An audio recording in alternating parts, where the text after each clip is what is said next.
This video is of a controversial nature. Parental discretion is advised.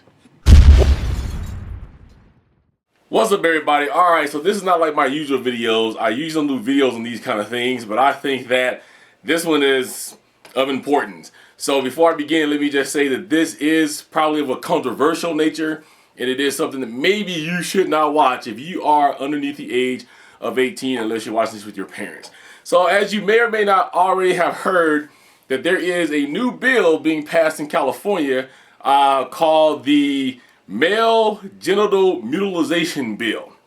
What this bill is all about is trying to make circumcision illegal. Now, of course, there are pros and there are cons for why you should not, or you should have your child circumcised if he is a male. However, let me just point some things out that people like to look over. First of all, everybody wants to take this as a religious situation because Jewish people started out with this tradition, and I guess it's really popular among Jewish and Muslims. But they always want to rope Christians into this. Okay, Christianity didn't start this. The Jews started this. The Muslims and the Jews are in this together now. But yes, a number of Christians has their children circumcised. But you got to look at the pros and the cons of that. Of course, everybody says that the cons is that you're mutilating your child because you're removing foreskin and that it hurts. However, a child who is 0 years of age when this is usually done, usually just born not even 48 hours when it gets done, does not remember anything when he's 10, 5, 1, whatever.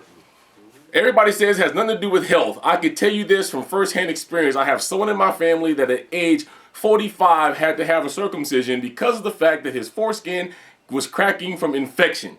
Had nothing to do with the fact that he was dirty because he was always clean, but the doctor says that this is and can happen and is common because it is impossible to make sure you get rid of every bacteria that could cause your foreskin to crack.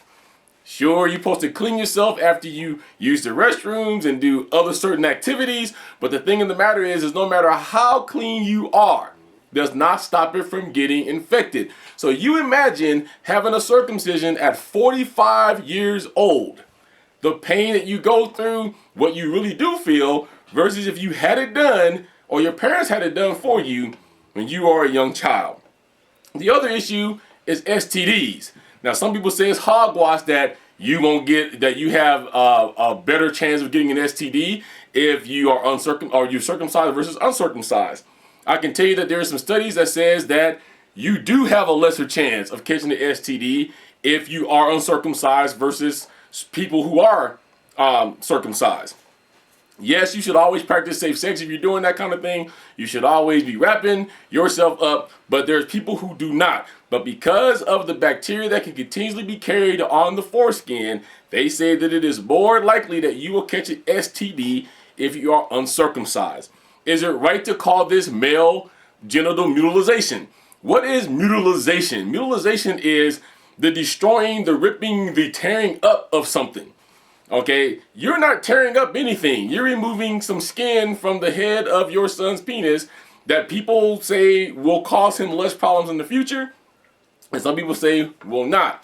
Is it fair to compare this to female genital mutilation? In my opinion, no. In female genital mutilation, you're actually hurting the female. You are actually chopping off vital organs that the female needs to use later on in life. And also, some people in other countries uses the act of sewing up the sexual organ altogether. Totally two different things.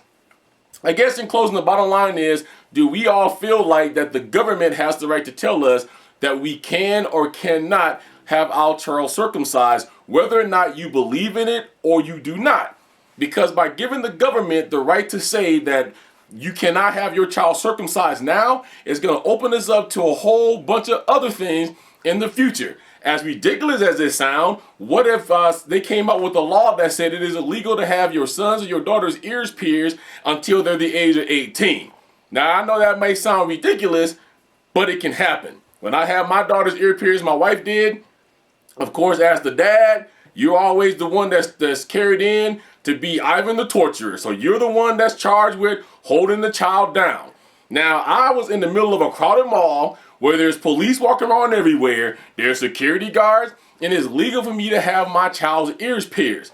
But the looks and the reactions I got from parents all around while I'm literally sitting here like this with my poor child's head looks like it's in some kind of medieval torture device and she's screaming her lungs out was like I was killing her. Yet, this is something to beautify her and help her out and don't have to have it done later in life. Because that was a decision that her mother made as her mother to want to have her ears pierced. But if we pass the circumcision bill, that could be taken away among as everything else, as ridiculous as it sounds. So what is your thoughts on it? Do you think circumcision should be banned? Because even though it's starting right here in California, in San Francisco, the ideal of this is to get this passed in all 50 states. It's just starting here. So if it gets passed here in November 2012, now, I don't know why this year starting in San Francisco, because when I walk in to vote, that's going to be on my ballot too, and I live in Palmdale, which is a ways from San Francisco. But if it starts here in California, and if that bill gets passed, if you live in Washington, if you live in Utah, if you live in Chicago, it is not going to matter where you live because they are going to spread this around. And because California being one of the big municipal states that everybody turns to when they want to do something new, all they're going to start saying is, well, California passed it. It's kind of like what just happened with the gay ban on marriage. New York has passed that it is legal for gays to marry one another.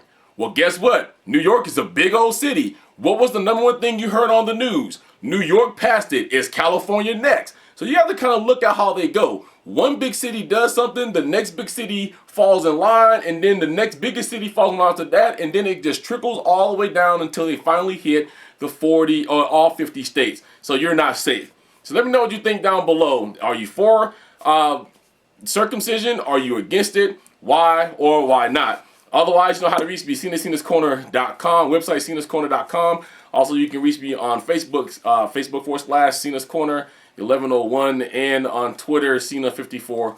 Let me know what you guys think, guys. And so until next time, peace, love, keep rocking out, and we're going to catch you guys the next time.